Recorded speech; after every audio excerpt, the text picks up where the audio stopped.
What's up, YouTube? Today I'm going to be replacing the two U-joints and CV centering yoke on the front drive shaft of my 97 Jeep Grand Cherokee. If you haven't seen my front drive shaft removal video, just click on the link in the description below, because in this video I won't be going over how to remove the actual drive shaft. If you have drive line vibration or grinding noise like this,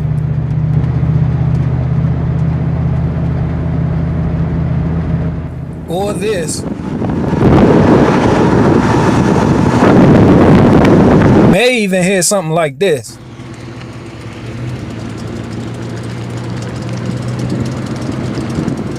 Then it's possible you have worn out U-joints in need of replacing. These U-joints are just plain worn out. When I pull on the drive shaft, they make a clicking noise.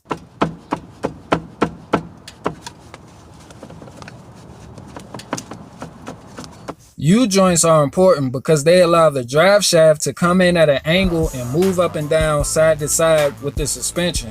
On this double cardan drive shaft, there are two U-joints separated by a CV centering yoke. I'll be using a vise and ball joint press tool for removal and installation. I'm also conscious of the clamping force that I'm putting on the drive shaft. It's too much force and this will easily be crushed or dented, which will lead to permanent driveline vibration, and these drive shafts are expensive. First, start by removing all 6 snap rings. They make snap ring pliers specifically designed for this, but I find it easier using needle nose pliers and a flathead screwdriver. I'll be using an impact wrench to speed things up, but you want to make sure the ball joint press isn't blocking the bottom cup from passing through.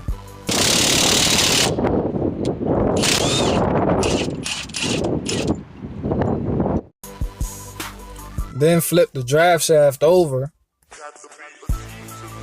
and I'm just using a pair of locking pliers to twist the cup back and forth until I can pull it free. Once the U-joint cup is removed, you can slide everything out of place. The centering yoke will slide out with the U-joint. Moving on to the front U-joint, you'll have to remove 2 caps in similar fashion before you're able to remove the H-yoke.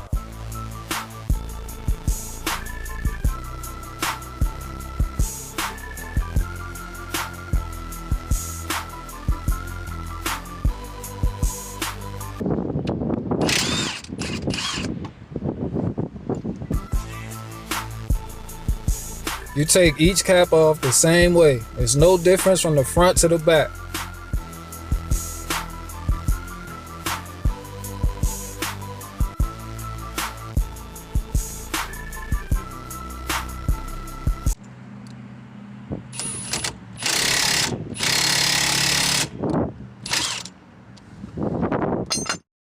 And with a little wiggling, the H-yoke can be removed.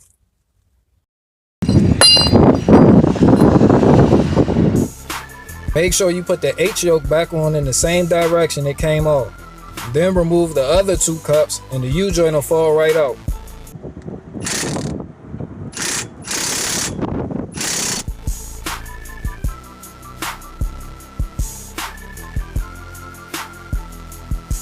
Next thing you're going to want to do is clean the snap ring grooves with a wire brush or sandpaper. Take the H-yoke and do the same thing, and you also want to make sure you clean this part off as well. I'm using super strength non-greasable U-joints by Moog, part number 269. I got these from Advanced Auto Parts, and as you can see, the new U-joints came with new snap rings.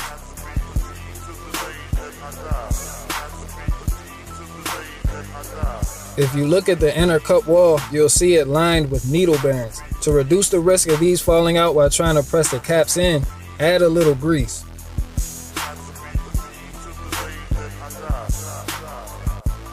Then put the cap over the U-joint and press it through.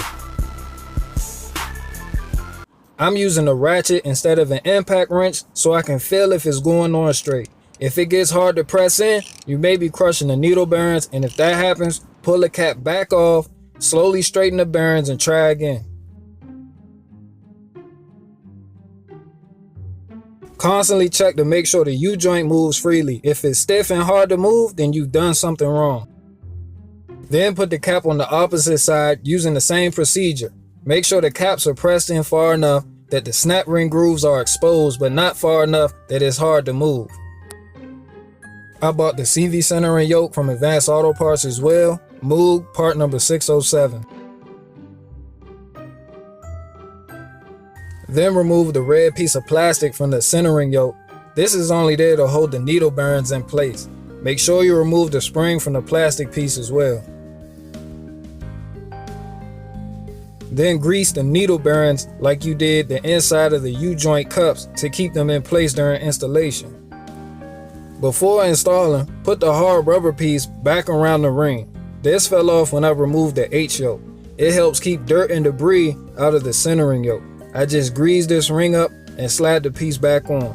Then I'm using the cup from a master ball joint removal set that fits over it perfectly, and I'm going to just tap it into place further with a hammer. I had to remove the spring to fit the cap over the rubber piece, but now put the spring back in.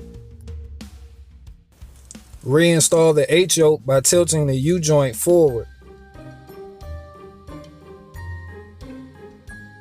Then carefully put the cap in. Make sure you grease all caps before installation. Once the cap is in there, lower the H-yoke onto the U-joint. This way, you don't risk the needle bearings falling out as you press the cap in.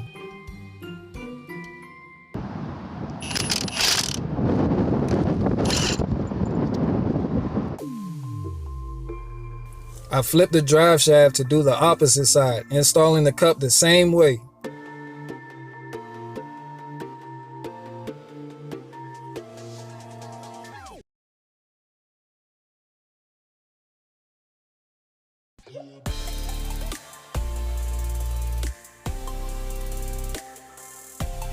I turned it again so you can see it as it's being pressed in. You want to make sure it's going in straight.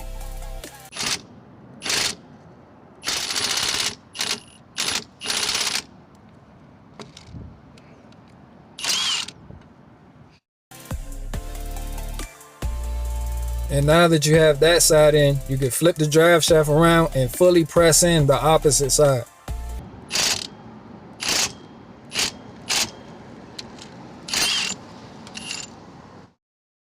When you're done, it should move fluidly like this. If it's stiff in any way, then take it off and do it again because you've done something wrong. Install the centering yoke carefully around the spring. If you encounter resistance while doing this, the needle bearings have fallen out of place, remove and fix the position of the needle bearings and try again. And once again, grease all caps before installation. Then apply the U-joint to the centering yoke. I find it easiest to put the caps that are uncovered by the H-yoke first. All you basically have to do is squeeze the caps down far enough that they seat behind the retaining ridges on the centering yoke. This allows the assembly to be held in place while you press the other two caps through the H-yoke. Then carefully install the cap, making sure it goes on straight. It also helps if you angle the U-joint in the direction that the cap is being pressed in. Since I'm doing this off the ground, I'm using my knee as a prop so the H-yoke doesn't flop all over the place. Then flip the drive shaft around and do the opposite side the same way.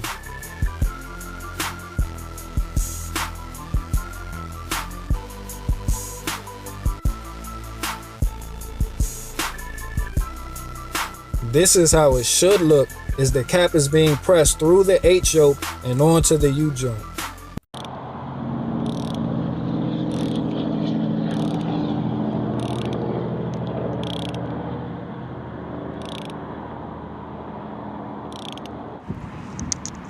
Then install the snap rings that came with the new U-joints. After that, the drive shaft can be reinstalled and you're finished. Alright guys, so pretty much the only issue I had was not paying attention and putting the H-yoke on backwards, so I had to pull the cap off the first U-joint I did and reposition the H-yoke. Other than that slip up, everything went as smooth as you seen in the video. Having the impact wrench and ball joint press tool really sped the process up. However, my first time changing U-joints took a while, and most of that time was spent chasing after spilled needle bearings.